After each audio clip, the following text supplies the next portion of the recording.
désormais, Elena Morna, si présente, va essayer de capter l'attention et de tromper notre mentaliste Fabien Olicard. Oui, oui, parce qu'elle a des questions auxquelles personne ne sait répondre. Enfin, sauf les locaux, bien entendu, heureusement.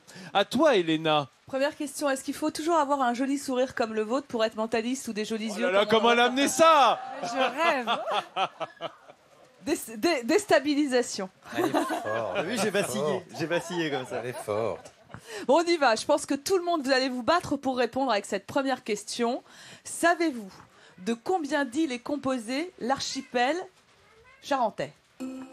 Alors, il y a des réponses. Ici, j'ai 2. Oui, ça se précise. Ici, j'ai 3. 3 ici. Ici, j'ai 4. Alors, vas-y, Nat ou Olivier, allez-y voir. Quelqu'un a la réponse? Ah, madame. Elle a raison, la dame. Mais ça n'est pas la vraie question. Ah, mais il y a 4. Elle n'a pas eu le temps de répondre, Elena. Attends. Elle va peut-être répondre à la suite. Comment s'appellent ces 4 îles?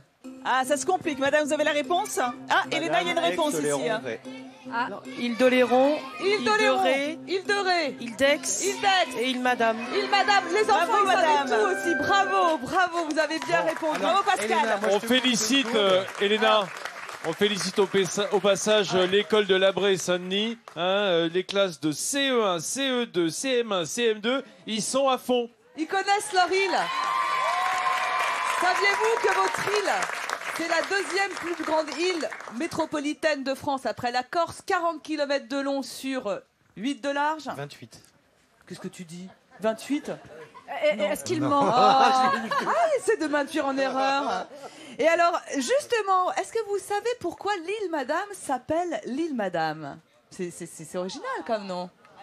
Parce qu'il y a que les dames. Il y a 2 versions. Parce qu'il y a que les dames qui ont la patience, enfin qui font le tour en peu de temps. Ça pourrait être une 3e version. Moi, je dis qu'elle a un peu raison. D'abord, c'était ou en référence à la maîtresse de Louis XIV, ou en référence à l'abbesse de l'abbaye des Dames de Saintes. C'est vous qui choisissez, ou la maîtresse, ou l'abbesse. Voilà. On l'appelle aussi l'île de la Garenne, l'île Madame, en raison de... Des lapins. Bon, vous avez été moyen bien. Les enfants ont eu 10 sur 10 et madame derrière aussi 10 sur 10. On continue avec les surnoms justement de différentes îles et notamment l'île d'Oléron qui a plusieurs surnoms. Connaissez-vous ces surnoms? Oui, il y a oui derrière. Là. On a, regarde, Elena, il y a une réponse de ce côté-là. Bonjour, madame. Bonjour, la lumineuse. La c'est bon. Vous appelez comment? Blandine. Bravo, Blandine. Elle a raison, Blandine. La lumineuse très en joli, est la un. lumineuse, Je crois qu'il y a une autre dame ici qui a une réponse parce qu'il y a d'autres surnoms.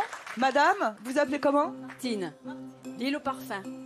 Elle a raison, on l'applaudit aussi.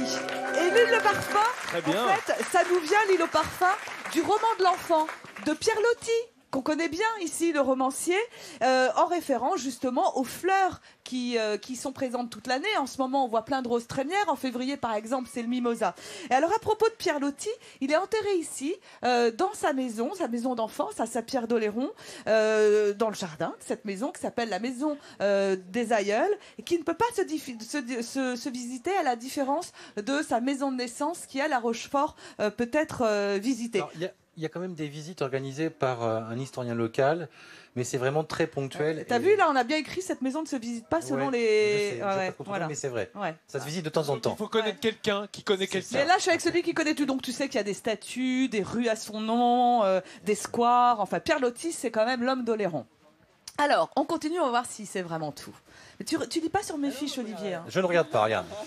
Alors, à propos d'îles rebaptisées, vous savez qu'au moment de la Révolution française, on a rebaptisé tout un tas de communes, notamment ici à Oléron. Oléron, d'ailleurs, a été rebaptisé. Quel était le nom d'Oléron au moment de la Révolution française? Alors, allez-y.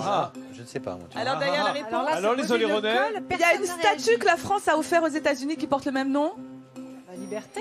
La liberté, les enfants. Oh, c'est les enfants encore de la l'équipe voix de des l'école enfants, Saint-Denis. ils ont raison. Oui. Alors, et même sur l'île, certaines communes ont changé de nom. Par exemple, quel était le nom de Dolus?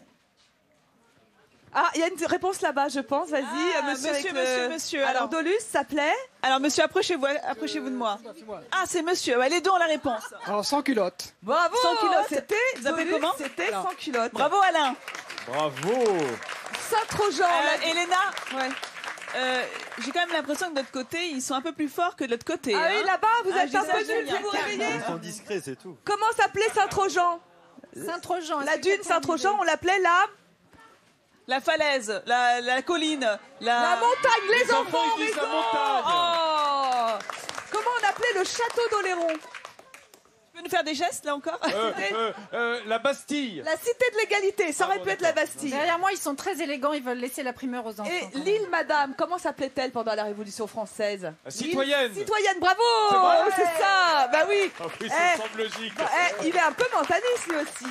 L'île de Ré, c'était l'île Républicaine. Oui. Et comment on appelait la commune de la Bétaudière qui se trouve juste à côté d'ici, Vincent? On l'a vu ce La matin. Pétaudière. Eh ben non, elle s'appelait Ah bon. la Bétaudière.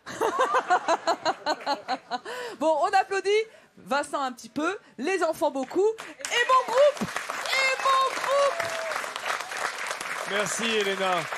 Formidable, comme toujours.